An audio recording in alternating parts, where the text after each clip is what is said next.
আমরা ভারতকে যে দিয়েছি সেটা ভারত সারা জীবন মনে রাখবে। আজ আমরা আপনাদের সামনে উন্মোচন করব এমন এক কালো অধ্যায় যা হয়তো অনেকেই জানেন না। 2009 সাল থেকে 2024 সাল 15 বছর, এই দীর্ঘ সময়ে শেখ হাসিনা কিভাবে আমাদের প্রিয় মাতৃভূমিকে ভারতের কাছে বিকিয়ে দিয়েছেন তার হিসাব আজ আমরা নেব। আপনি কি জানেন যে চট্টগ্রাম বন্দর ব্যবহার করে ভারত প্রতি বছর হাজার হাজার কোটি টাকা সাশ্রয় করেছে, অথচ আমরা কিছুই পাইনি? আপনি কি জানেন যে আমাদের রেলপথ তৈরি হয়েছে ভারতের স্বার্থে, আমাদের নয়? আজ আমরা দেখব কিভাবে হাসিনা সরকার আমাদেরকে বানিয়েছিল ভারতের অর্থনৈতিক উপনিবেশ, আর কিভাবে 5ই আগস্টের পর আমরা সেই গোলামির শিকল ভাঙতে শুরু করেছি। শুরু করি বন্দর দিয়ে। হাসিনা সরকার ভারতকে দিয়েছিল চট্টগ্রাম এবং মংলা বন্দর ব্যবহারের সুবিধা। উদ্দেশ্য ছিল ভারতের উত্তর পূর্বাঞ্চলীয় রাজ্যগুলোতে পণ্য পাঠানো। এতে ভারতের কত লাভ হয়েছে জানেন?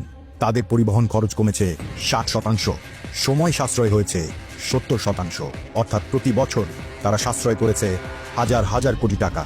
আর আমাদের কি লাভ হয়েছে? আমাদের বন্দরে ভিড় বেড়েছে, আমাদের নিজস্ব পণ্য পরিবহনে বিলম্ব হয়েছে, ভারতীয় ট্রাকের ধুলোয় আমাদের রাস্তা নষ্ট হয়েছে, আর আমরা পেয়েছি কিছু ট্রানজিট ফি যা তাদের সাশ্রয়ের তুলনায় অত্যন্ত নগণ্য। শুনে অবাক হবে, নদীপথে প্রতি টন পণ্যের জন্য বাংলাদেশ চার্জ করে মাত্র 277 টাকা, অথচ বাণিজ্য মন্ত্রণালয়ের মূল কমিটি সুপারিশ করেছিল 1058 টাকা। মানে আমরা 4 ভাগের 1 ভাগ দামেই তাদের সেবা দিয়েছি। এটাকেই কি বলে পারস্পরিক সহযোগিতা? এটা তো একতরফা দানের মতো। আমাদের কৌশলগত সম্পদ ব্যবহার করে তারা কোটি কোটি টাকা সাশ্রয় করলো, আর আমরা থাকলাম হাত পেতে। এমনকি এই ট্রানজিট সুবিধার বিনিময়ে আমরা তাদের কাছ থেকে কোনো উল্লেখযোগ্য অর্থনৈতিক সুবিধাও পাইনি। তারা যা দিয়েছে তা তাদের নিজস্ব স্বার্থেই। এবার আসি রেল ও সড়ক সংযোগের গল্পে। আখাউড়া আগরতলা রেল লিঙ্ক, খুলনা মংলা বন্দর রেল লাইন, এসব প্রকল্প ভারতীয় ক্রেডিট লাইনে করা হয়েছে। কিন্তু দেখুন এই প্রকল্পগুলোর মূল উদ্দেশ্য কি ছিল? এগুলো প্রাথমিকভাবে ভারতের উত্তর পূর্বাঞ্চলের সাথে যোগাযোগ উন্নত করার জন্য তৈরি করা হয়েছে। আমাদের নিজস্ব অবকাঠামোগত অগ্রাধিকার ছিল গৌণ। আর আমাদেরকে এই $8 বিলিয়ন বেশি ঋণ দিয়ে তারা কি করেছে?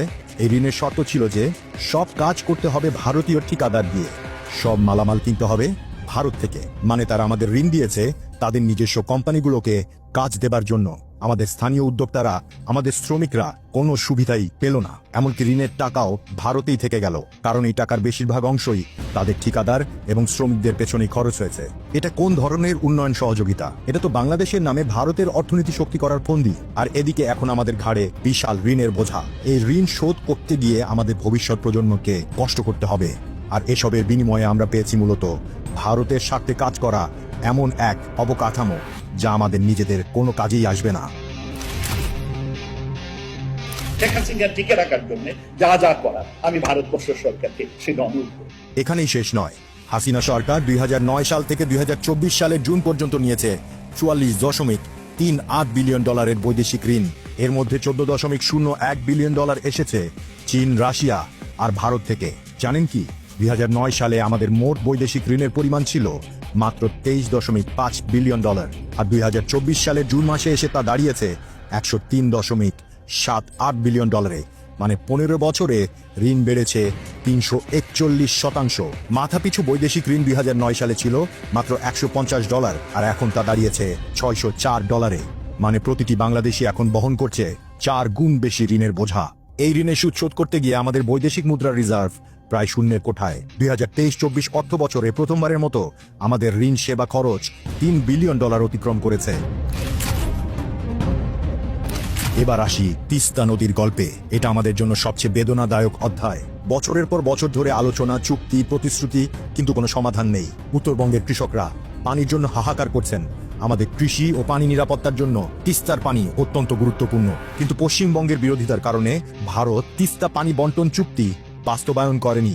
আশ্চর্য ব্যাপার হলো, অন্য সব ক্ষেত্রে ভারত তার রাজ্য সরকারের মতামত উপেক্ষা করে কেন্দ্রীয় সিদ্ধান্ত চাপিয়ে দেয়, কিন্তু তিস্তার ক্ষেত্রে তারা পশ্চিমবঙ্গের বিরোধিতাকে অজুহাত হিসেবে ব্যবহার করে। কিন্তু ঠিক সেই একই সময়েই তারা আমাদের সাথে প্রতিরক্ষা সহযোগিতা চুক্তি করেছে। $500 মিলিয়ন ক্রেডিট লাইন দিয়েছে সামরিক সামগ্রী কেনার জন্য, কিন্তু শর্ত হলো সব কিনতে হবে ভারত থেকে। এর মানে হলো আমাদের নিরাপত্তা ব্যবস্থাকেও তারা তাদের সরবরাহকারীদের উপর নির্ভরশীল করে দিয়েছে। আমাদের সেনাবাহিনী এখন ভারতীয় অস্ত্র আর যন্ত্রাংশের উপর নির্ভরশীল। এটা কি নিরাপত্তা সহযোগিতা নাকি নিরাপত্তা নির্ভরতা? যদি কখনো ভারতের সাথে আমাদের মতবিরোধ হয়, তাহলে তারা তো আমাদের অস্ত্রের যন্ত্রাংশ সরবরাহ বন্ধ করে দিতে পারে। এখন দেখুন বাণিজ্যের চিত্র। 2024 সালে ভারতের সাথে আমাদের বাণিজ্য ঘাটতি ছিল $9.2 বিলিয়ন। মানে আমরা তাদের কাছ থেকে যা কিনি তার তুলনায় তারা আমাদের কাছ থেকে কেনে খুবই কম। ভারত আমাদের বাজারকে তাদের পণ্যের ডাম্পিং গ্রাউন্ড বানিয়েছে। তুলা, খাদ্যশস্য, যন্ত্রাংশ, যন্ত্রপাতি, যানবাহন সবকিছুতেই তাদের একচেটিয়া আধিপত্য। কিন্তু আমাদের পণ্য ভারতে গেলে মুখোমুখি হতে হয় নানা বাধার। ট্যারিফ, নন ট্যারিফ, মান নিয়ন্ত্রণের নামে হয়রানি। আমাদের পণ্য ভারতের বাজারে প্রবেশ করা যেন পাহাড়ের চূড়ায় ওঠার মতো কঠিন।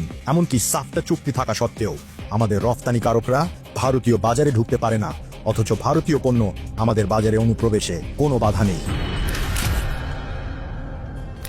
এখন সামগ্রিক চিত্রটা দেখুন। ভারত আমাদের ক্রমবর্ধমান বাজারকে কাজে লাগিয়ে এটাকে তাদের রফতানি প্রধান গন্তব্য বানিয়েছে। বিশেষ করে তুলা, খাদ্যশস্য, যন্ত্রপাতি এবং যানবাহনের ক্ষেত্রে বাংলাদেশি বন্দর ও ট্রানজিট রুট ব্যবহার করে ভারত আঞ্চলিক যোগাযোগের ওপর কৌশলগত নিয়ন্ত্রণ পেয়েছে। আর বাংলাদেশ ঋণ আর সীমিত কর্মসংস্থান ছাড়া আর কিছুই পায়নি। ভারতের অর্থায়নে হওয়া অবকাঠামো প্রকল্পগুলো প্রায়শই ভারতে ভূ রাজনৈতিক এবং অর্থনৈতিক স্বার্থকে অগ্রাধিকার দিয়েছে, আমাদের নিজস্ব উন্নয়ন চাহিদা থেকে গেছে পেছনে। হাসিনা সরকারকে ভারতীয় দাবি দেওয়ার কাছে অতিরিক্ত নমনীয় হিসেবে দেখা হয়েছে। কখনো কখনো এটা হয়েছে বাংলাদেশের সার্বভৌমত্ব এবং জনমতের বিপরীতে। আসল কথা হলো, গত 15 বছরে ভারত আমাদেরকে একটি অর্থনৈতিক উপনিবেশ হিসেবে ব্যবহার করেছে মাত্র। আমাদের সম্পদ, আমাদের বাজার, আমাদের কৌশলগত অবস্থান সবকিছুই তারা নিজেদের স্বার্থে ব্যবহার করেছে। কিন্তু 5ই আগস্টের পর সবকিছু বদলে গেছে। হাসিনা পতনের সাথে সাথে ভারত হারিয়েছে তাদের আজ্ঞাবহ অংশীদার এবং নিশ্চিত বাজার। বাংলাদেশের অন্তর্বর্তীকালীন সরকার এখন সব বড় ভারতীয় চুক্তি পুনর্বিবেচনা করছে। তারা আরো ভারসাম্যপূর্ণ অংশীদারিত্ব খুঁজছে এবং চীন ও অন্যান্য দেশের সাথে সম্পর্ক বাড়াচ্ছে। বাংলাদেশের এই রাজনৈতিক পরিবর্তন ইতিমধ্যে বাণিজ্যে ব্যাঘাত ঘটিয়েছে। দুই পক্ষই নিষেধাজ্ঞা আরোপ করেছে। বন্দর সুবিধা, রেল সংযোগ এবং প্রস্তাবিত মুক্ত বাজার চুক্তির ভবিষ্যৎ এখন অনিশ্চিত। এপ্রিল 2025 সালে ভারত বাংলাদেশের জন্য ট্রান্সশিপমেন্ট সুবিধা বাতিল করে দিয়েছে। এর ফলে বাংলাদেশি রফতানিকারকদের এখন দীর্ঘ পথ ধরে পণ্য পাঠাতে হচ্ছে। ক্ষতি হচ্ছে প্রায় $770 মিলিয়ন। কিন্তু বিশেষজ্ঞরা বলছেন এই সিদ্ধান্তে ভারতেরই বেশি ক্ষতি হবে, কারণ তারা হারাবে উল্লেখযোগ্য রাজস্ব আয়। বাংলাদেশ এখন বিকল্প পথ খুঁজছে। কলম্বো, মালদ্বীপ, দুবাই হয়ে পণ্য পাঠাচ্ছে। মে 2025 সালে ভারত বাংলাদেশি পণ্যের উপর বন্দর নিষেধাজ্ঞা আরোপ করেছে। তৈরি পোশাক, প্রক্রিয়াজাত খাদ্য, তুলা এসব কিছু এখন নির্দিষ্ট সমুদ্র বন্দর দিয়েই আসতে পারবে। এর জবাবে বাংলাদেশ এখন ভারতীয় সুতা আমদানি বন্ধ করে দিয়েছে 5টি স্থল বন্দর দিয়ে। প্রতি টন পণ্যের জন্য প্রতি কিলোমিটারে 1.8 টাকা ট্রানজিট ফি আরোপ করেছে। ভারতের জন্য এটি একটি বিশাল অর্থনৈতিক ও কৌশলগত ধাক্কা। কলকাতা এবং উত্তর পূর্বের ভারতীয় রফতানিকারকরা এখন অনিশ্চয়তার মুখে। বাংলাদেশ যখন তার নির্ভরতা পুনর্বিবেচনা করছে, তখন তাদের ভবিষ্যৎ ব্যবসার নিশ্চয়তা নেই। ভারত হারিয়েছে একটি নির্ভরযোগ্য প্রতিবেশী, যেই প্রতিবেশী 15 বছর ধরে তার সব দাবি মেনে নিয়েছে। সেই প্রতিবেশী এখন স্বাধীন সিদ্ধান্ত নিচ্ছে।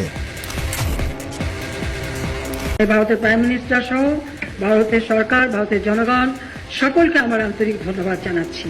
অন্তর্বর্তীকালীন সরকারের অধীনে বাংলাদেশ এখন অর্থনৈতিক পুনরুদ্ধারের পথে। পোশাক রপ্তানি বেড়েছে 13%, মুদ্রাস্ফীতি কমে এসেছে 9.94%। আমরা আজ আর কারো অর্থনৈতিক উপনিবেশ নই। আমরা এখন স্বাধীন সার্বভৌম বাংলাদেশ।